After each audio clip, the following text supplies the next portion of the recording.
Hello दोस्तों, एक बार आपका फिर से स्वागत है मेरे YouTube चैनल अकरम एग्री सॉल्यूशंस में। दोस्तों, अक्सर जब हम सीड यानी बीज से नर्सरी या पौध तैयार करते हैं तो हमारी कई तरह की शिकायतें होती हैं, जैसे कि कम जर्मिनेशन या फिर जर्मिनेशन ना के बराबर। तो दोस्तों, जब जर्मिनेशन कम होता है या फिर ना के बराबर होता है तो हम इसके लिए बीज वाले को कोसते हैं। उसे कई बार हम शिकायत करते हैं कि हमने जो आपसे बीज लिया था उससे जर्मिनेशन या तो हुआ ही नहीं या फिर बहुत कम जर्मिनेशन हुआ। दोस्तों, ये बिल्कुल मुमकिन है कि हमने जिस दुकान से बीज लिया है तो उस बीज में ही कमी हो सकती है, या फिर उस दुकानदार ने हमें पुराना बीज दे दिया है। तो दोस्तों, इससे बचने के लिए हमें हमेशा बीज के पैकेट को एक बार देखना चाहिए।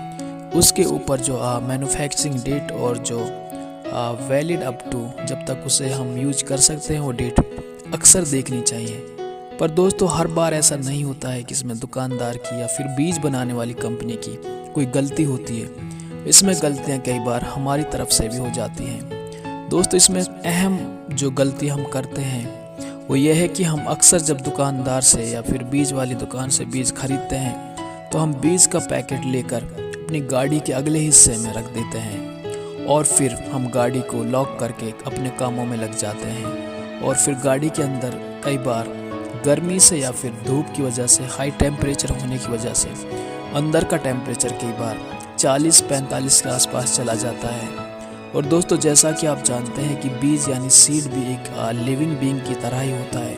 इसके अंदर भी लाइफ होती है, और जब इसको टेम्परेचर इसकी जो लिमिट है उससे ज़्यादा मिलता है तो इसके अंदर की जो लाइफ है वो ख़त्म हो जाती है और सीड एक तरह से डेड हो जाता है। उस कई बार पूरा का पूरा सीड ही हमारे डेड हो जाता है, और या फिर उनमें से कुछ सीड्स हमारे डेड हो जाते हैं जो कमज़ोर सीड्स होते हैं। तो दोस्तों, जब हम इस तरह के सीड्स को खुद लगाते हैं या फिर नर्सरी तैयार करने के लिए हम कहीं पे किसी को देते हैं तो वहाँ पर जर्मिनेशन की प्रॉब्लम होती है, और कई बार हमारी पूरी की पूरी सीडलिंग ख़राब हो जाती है या कुछ पार्ट हमारा जर्मिनेशन की वजह से ख़राब हो जाता है।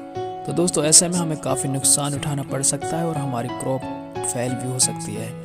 तो दोस्तों, इसलिए आप ध्यान दें, ये बहुत छोटी सी बात है पर इसकी वजह से कई बार हमारा पूरा का पूरा सीड ख़राब हो जाता है। हमारा पूरा का पूरा जो क्रॉपिंग हमने सिस्टम बनाया हुआ था वो फेल हो जाता है। इसलिए दोस्तों, आप जब भी कोई सीड खरीदें तो सीड का पैकेट कभी भी गाड़ी में ना छोड़ें, और उसके ऊपर मेंशन होता है कि जैसे कि इसकी जो स्टोरिंग किस टेम्परेचर पे आपको उसको स्टोर करना है।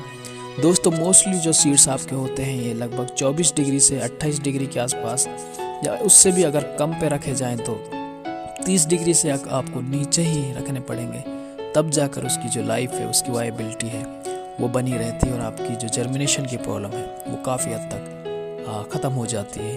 तो दोस्तों, जब भी आप भविष्य में सीड लें तो ये ध्यान दें कि आपको सीड को सही जगह पर ही रखना है, गाड़ी में लॉक करके उसे नहीं छोड़ना है, अदरवाइज आपको जर्मिनेशन की प्रॉब्लम आ सकती है। धन्यवाद।